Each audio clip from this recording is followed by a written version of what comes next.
Hello, everybody. This is Debbie, from Teacher Success Coach. Yes, this is week 4 of going back into the physical classroom. It's been fantastic. I'm still loving it, although there are a number of challenges, to say the least. What am I grateful for? Oh my goodness, I'm grateful for life. I'm grateful for family. I'm grateful for friends. I'm also grateful for my bed because I was so exhausted yesterday, and my bed made me had a fantastic, relaxed night. I'm grateful for the ability to support my students and give them the knowledge that I have. And I've said to them, I want them to be better than me. When students say to me, "Oh, Miss, I want to be like you," no. I want you to be better than me. When my job is done, you have to be better than me. So, those are some of the things I'm grateful for.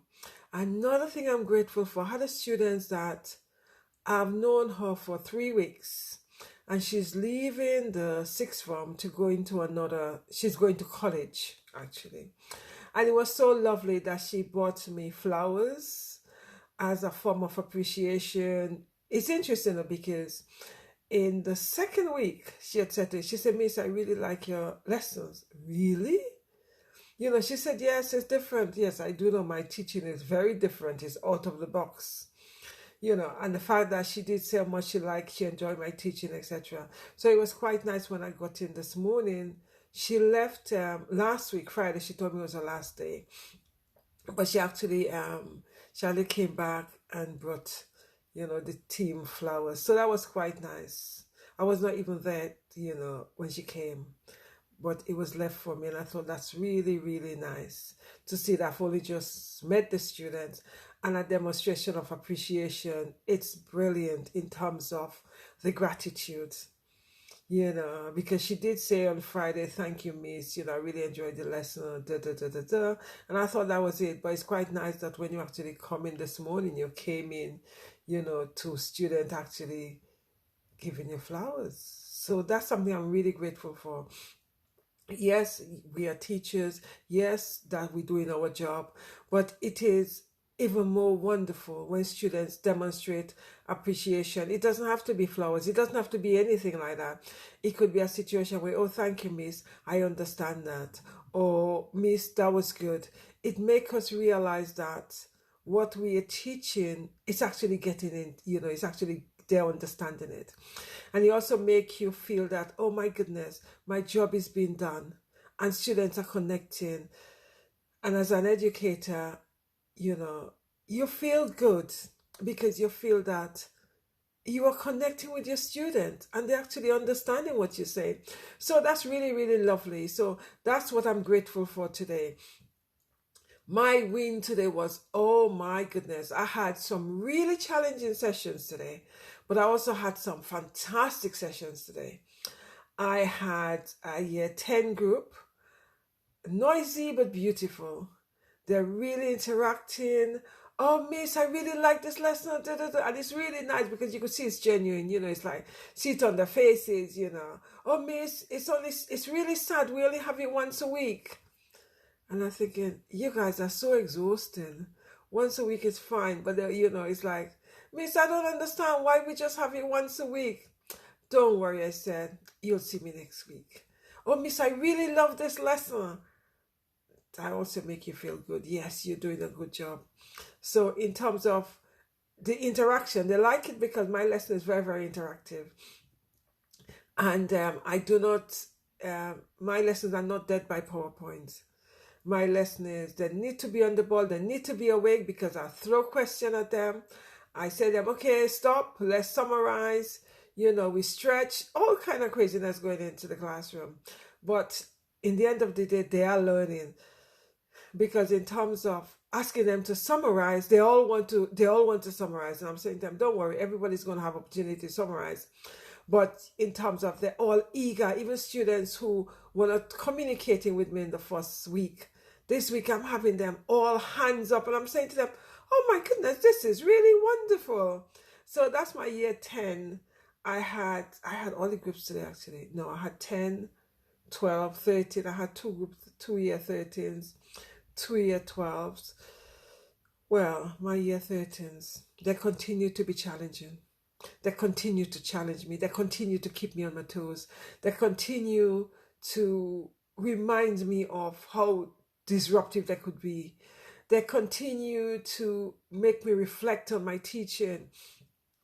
But what was fantastic was a student who have been disruptive, her attitude was not very pleasant, not engaging, um, not doing any work.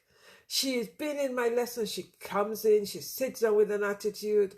She's doing no work. Today, oh my goodness, Lord, I had a breakthrough, and wasn't that fantastic? One of her peers she's always been hanging around with, who I see is that young woman is a leader, a very negative leader, but I'm trying to see if I could turn that around. She's always, leading this other student.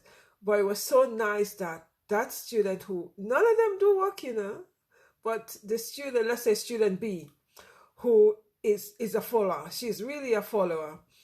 And although her leader was there today, I separated them.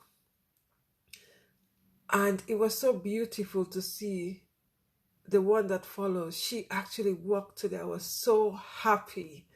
It was such a lovely feeling when she said, "Miss, can you come and read this for me, please? Can you tell me if that's what I'm supposed to do?" Really? I said to her. Oh my goodness. And when I read it, yes, she had the basic concept. All I had to say to her, just expand a little bit more on this. And she was glowing. She was so excited. And she actually made, because I asked them to do a case study. So she actually did the case study. She made up the case study. She thought of her own scenario because I wanted them to work by themselves. Oh my goodness, that was fantastic. That was so brilliant. And she was just glowing with excitement that she got it right. And one of the things, because I actually had to speak to her before we start the lesson. She came in one of my lessons and disrupt my other lesson. And I said to her, when she came to my lesson this afternoon, I said to her, "I need to see you outside."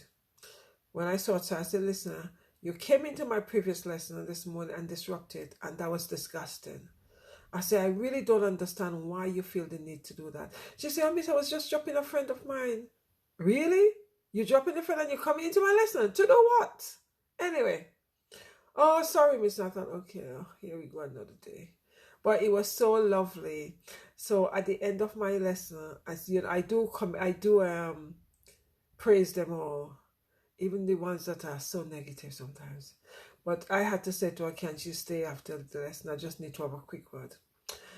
Because I did not, although I praised them all together, I wanted to actually speak to her separately and tell her how well she did. And that was such a fantastic lesson. And it would be brilliant if she continued in that way. She just looked at me and she smiled. "Thank you, Miss." And then the head of the department came in and said, "Miss, is everything okay?" Because there's sometimes when they see you talking to a student, they think that probably there is a child. I said, "No." I said, "I'm just, telling the student how well she did in my lesson. I'm really excited. And I'm really hoping that she continues." So that was my win today. I was really, really happy on that. Because one of the worst things is when you've actually had students who've been really challenging and you feel that you're trying, you don't even know what else to try, and you're empowering them, you tell them about looking in the mirror, you tell them how good they are, and you're still getting the negative, you're still getting the no work, and think, "Oh Lord, what am I doing wrong?" So it's really nice when the penny drop, you actually get through to that student. So that was one of my biggest wins today. There was a lot of, wins, but that one, especially that student have not been engaging. She's just been disrupting, and I'm thinking, because I don't believe in telling them off all the time. It doesn't work. Even though they're negative and they're not doing any work, I do feel that we need to praise them for actually just coming to the lesson and, just hoping in your mind that the next lesson they do better. So it was fantastic when she actually did better in my lesson, although she came and disrupted earlier on. So it was really nice, and she was really happy, and she looked at me and said, "Thank you, Miss." And I think, oh yes, my job been done. So that was my big win today. For some people that may not be a win, but for me it was a big, big win.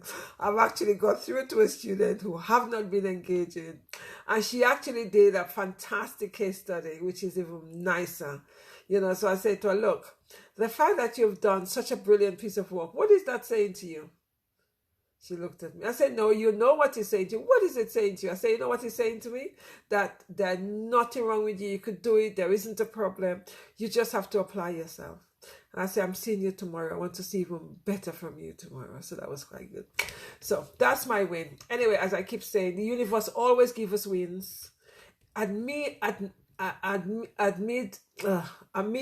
challenges, there's always a win. Even though there's sometimes, it's like some lessons I think, oh my goodness, so negative, but in the midst of it, you're thinking, okay, there was something positive. Because in one of my lessons today, I think, I thought to myself, it wasn't a brilliant lesson that I would expect, in terms of my expectation, because I felt some of the students were very disruptive, very chatty, but it was interesting. I said, oh, Miss, this was a good lesson. And I'm thinking, okay, all right, let's just summarize to see what you learned from the lesson. And they were able to summarize what they learned from the lesson. So as much as in some of my classes, they're extremely chatty, they actually are learning some things. So I think that for me, I have to reassess and reflect how I see this chattiness. Because there's sometimes students are chatty and they're working, but for me, there's sometimes I feel that there's more chat going on than their work coming out. So that's something I need to, to reflect on and process on that. Anyway, guys, identify what your wins are and celebrate it and use it as a tool to empower you and to increase your confidence, because the more wins you have, the more it increases your confidence, and the more it makes you feel that you are doing something right. Because for me today, that particular win with that particular student, I felt as if I am doing something right. And I feel as if I'm getting through to that student. It has been a painful journey because this is week 4 and she have not been engaging. She have not been doing any work. She would come in disruptive and it used to be painful. I really hope that this is the start of a lot better things for her and for me. Anyway, guys, stay blessed, take care, and identify your win. Identify things that you're grateful for. The more you're grateful for things, the more the universe gives you things to be grateful for.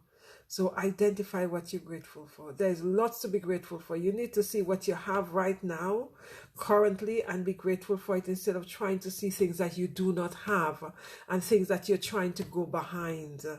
So celebrate what you have right now and see it as something to be grateful for and celebrate your win. And remember, you look in the mirror every day and remind yourself of your beauty. There's external beauty and there's internal beauty. We all have beauty within us, and celebrate it. Take care, guys. All the best. Thank you very much for listening, and I'll see you guys tomorrow. Take care.